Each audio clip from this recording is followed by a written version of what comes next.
Hey everybody, I'm just here at work. I just wanted to make a quick video. This one is going to be quick.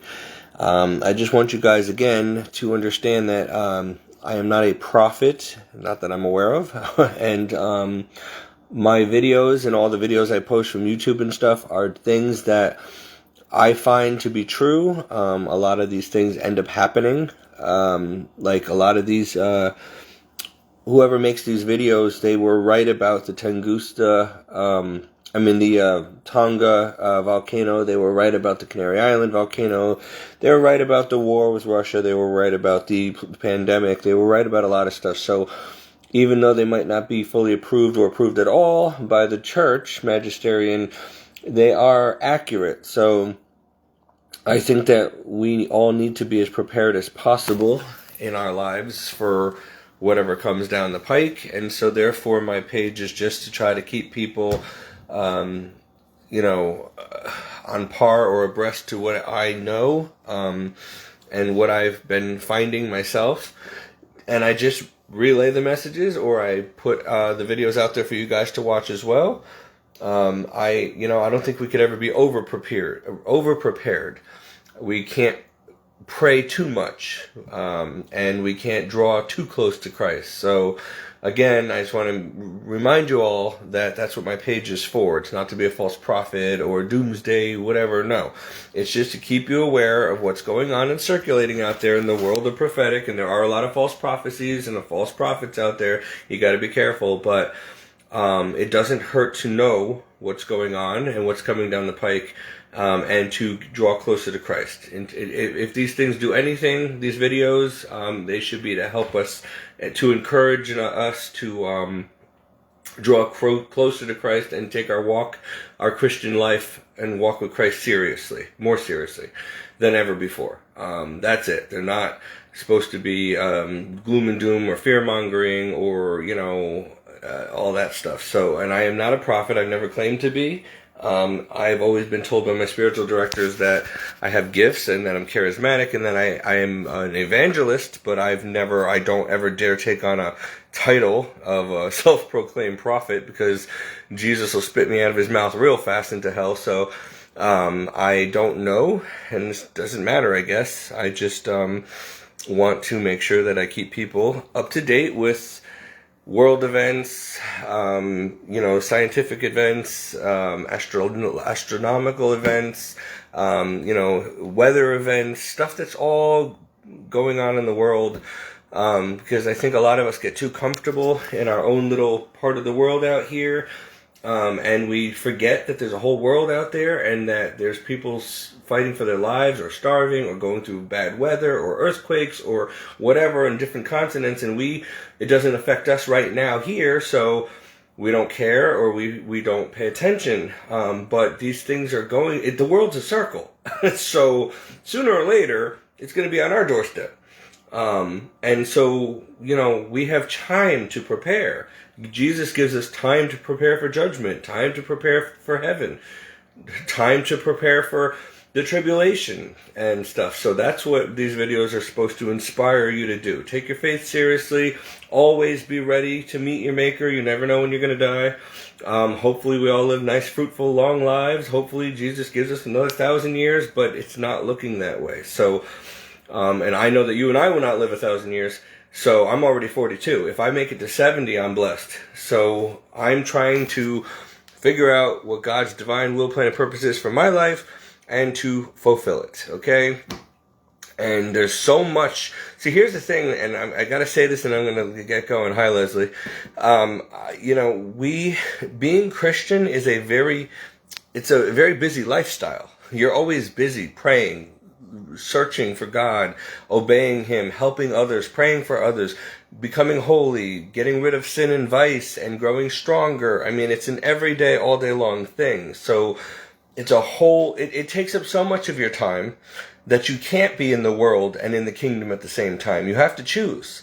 You're either going to live like the rest of the world and spend your time just enjoying life and doing all these worldly things like everybody else, and not worrying about God and eternity and stuff, and risk your eternal soul, or you're going to spend your life as Jesus commanded, and you are going to seek him with all your heart and obey him and start living like a Christian, which means that you don't have time anymore really to be the person you used to be before Christ came into your life. You don't have time.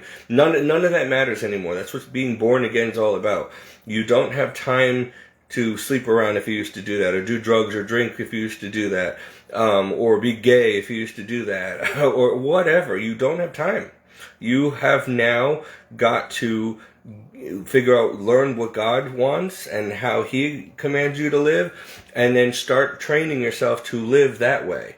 And it's like you got to go back to school again. It's a lifetime. It takes a lifetime to be transformed and renewed in the mind and heart into an image of Christ. So we better get cracking, because we don't have a whole lifetime ahead of us, most of us now. That's why we're supposed to be taught properly at a young age. The Bible says, raise your kids properly in the word and they will not depart from it. A lot of us didn't come to Christ till later on in our life, and so half, if not most of our life has been wasted. And so what we do with the rest of our time on earth, whether it's hours, days, years, months, we need to dedicate to God now and start living his way. And there's a lot to learn and a lot to do in little time, in other words. So please don't miss the opportunity. If you feel Christ calling you, that means that he wants you saved, and he wants everybody saved. And so you have a choice to make every day. Every day is a new day, a new start. And so if you messed up yesterday, get up again and do it right today. Keep trying. You keep getting up. You don't give up. Because if you give up, if you stay down, you will be lost for all eternity. You have to run your race. You have to fight to the end, okay? Even if it cost you your life, your home, your job, whatever. Persecution, whatever, it doesn't matter.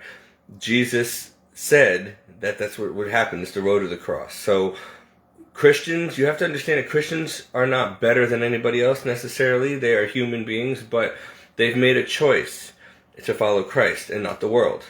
And they live radically different for a reason.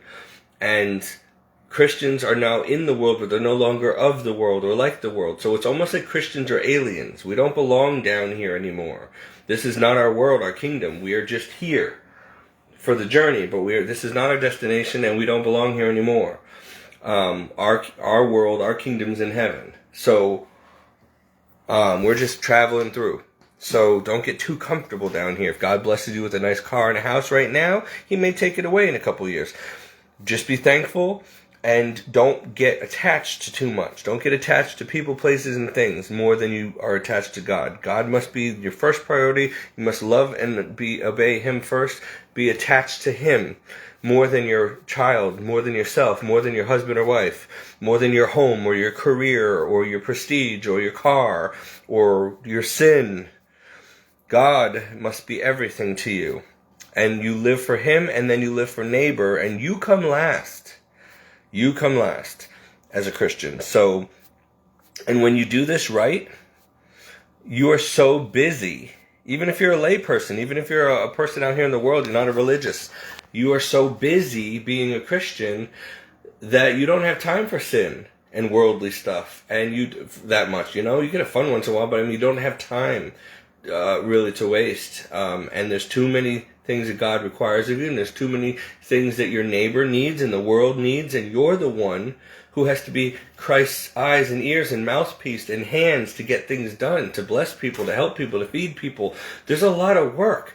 And yes, many of us who are not religious, that's why I wanted to be a priest, we are out here and we have to work Monday through Friday, 9 to 5, and still, pay taxes and have a home and take care of our home and take care of our family and ourselves and kids. All these worldly things we have to do too, because Caesar must be given give unto Caesar what is Caesar's, give unto the Lord what is the Lord's, right? So it's hard. I'm not saying it's easy. That's why a lot of people choose to become nuns and priests, because they're going all in 100% because they know what's required as a Christian, and they don't want to mess up or be tempted to mess up. So they know that if they stay with their own kind behind closed doors and they just give their whole life and they don't live worldly lives, they don't have to work 9 to 5 like we do, to pay taxes and bills and rent and have cars and clothing and homes and vacations. No, they give up all that.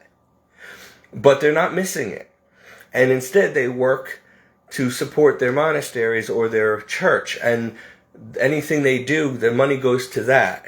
Because, of course, even chapels and monasteries need electricity and running water and have to pay taxes and bills and insurance and all that other stuff and employees. So, of course. But they're not living, it's not for themselves. It's for the greater good. It's for the church. It's for everybody and the parishioners who benefit from it. So, they don't make money for themselves, okay? There's a difference. They don't have to.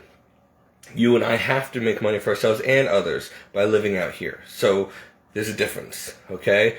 How blessed. Every time I see a nun or a priest or a seminarian, I want to cry. I'm almost envious and jealous. They're so lucky, so blessed to be able to just separate from this world and go all into the death, like totally die to self and just be all about God's business and becoming holy and saints. And it's such a beautiful, rewarding life, even though you would think it's difficult. It is. I've been there, but it's not as difficult as you think because you're surrounded by other people who are on the same mission as you. You're all following the same rules. You're all coming together. You have a support system. You have God and the grace that comes from that, and you're living out separated from this world and from its temptations. If it's a holy seminary or a holy monastery. And so it is easier for them, and after a while it becomes habit. And so you get rid of bad, worldly, sinful habits and you take on holy habits, and it becomes like as easy as breathing and riding a bike. Like Jesus said, my yoke is not heavy, my burden is light. My yoke is easy, my burden is light. If you really surrender to God and really give Him your all, your heart, your soul, your mind, with all your heart and might, you really go in 100% into your faith and you live radically different from the world, then it's not hard. It's not hard. It's not as hard for us as it is for people just coming into it, people who are still of the world. You have to die to self. You have to know what that means. Die to self, die to the flesh, and grow in the spirit. You have to say no to the temptations of the flesh. No, I'm not going to drink or smoke or overeat. No, I'm not going to masturbate or have sex. No, I'm not going to look at pornography. No, I'm not going to talk too much or use profanity. No, I'm not going to keep going to bars every week. No, I'm not going to watch things that are going to cause me to sin, even with my eyes. No, I'm not going to enable others and encourage other people to sin. I mean, come on, there's a totally different set of harsher rules. Listen, Christianity is a higher, more pure and holy way of living. It is true life. It is truly living the way God intended, which most people are robbed of and deceived, and they don't know what they're missing. They don't know what it's like, and that's what Christianity is. So it's like it really is the best of the best, and you don't realize it. You're trained and taught from a young age that you have to have a Mercedes to be among the best of the best. You got to have a mansion to be the best of the best. You got to be rich and famous and young and good looking to have the best of the best. No, in God's economy, all that's crap. That's garbage. That's nothing. It's useless. He don't care about that. In His economy, He wants purity, sanctity, holiness, love, patience, the fruits of the Spirit. Obedience. That makes you the best of the best. That is real life and real living. Then, when you're in union with God, which can only be done if you live that way, connected to Him, you will really see things from His vantage point, not from down here, but from up here, from a higher perspective. The rose-colored glasses are taken off. You see everything. And that is truly living. When Christ is living in and with you and through you, that's truly living, being connected to the vine. Right now, you're all a bunch of branches that are separated, and you're going to be thrown into the furnaces as wheat, chaff. But if you connect to the vine, and you do this right, then you will realize the difference between the life you used to live in the world, which you thought was everything, and really, truly living. Your best potential, really being a human, really being holy, like being on the road to heaven. You will understand. But you really got to do it, and do it with all your heart and mean it in order to understand. I cannot jam all this into you. You kind of got to do it yourself, but it's not easy. It's not easy. And you have to make the decision. And you have to get over what other people are going to say or think about you. You got to get over all the losses. It might cost you everything you work so hard for. You might be hated, despised, even killed. Yep. This is not for cowards. This is for brave. You have to be brave and courageous. You have to be selfless, not selfish. You have to be Christ-centered. not world-centered or self-centered. You have to be willing to even give your life for God or neighbor. It is like being in the military, getting ready to enlist in the army, knowing that you might come back in a pine box if they can find your body at all. When people go into the army, they know that they might not come back and ever see their family again, but they still do it anyway because they're brave. And it's for the just and right cause. And so this is, when you become a Christian, you are joining God's army. You are joining the military in heaven. That's what it is. It's no different than joining a military down here or becoming a police officer down here. You, as a Christian, uphold God's laws. You live by it. You uphold justice. You do it for the just and right reasons. It is for love of God and love of country, love of neighbor, and to save lives and souls. Except we don't run around with guns and wear camouflage. We don't need it because our weapons are supernatural. They're invisible. And we don't need all that because we have the very power of God and His legions of angels protecting us and working for us. We don't need tanks and guns and bombs. We fight with love and peace. There's a difference. We turn our swords into plowshares. So, it's not just metaphoric, guys and girls. It's reality. Won't you join us?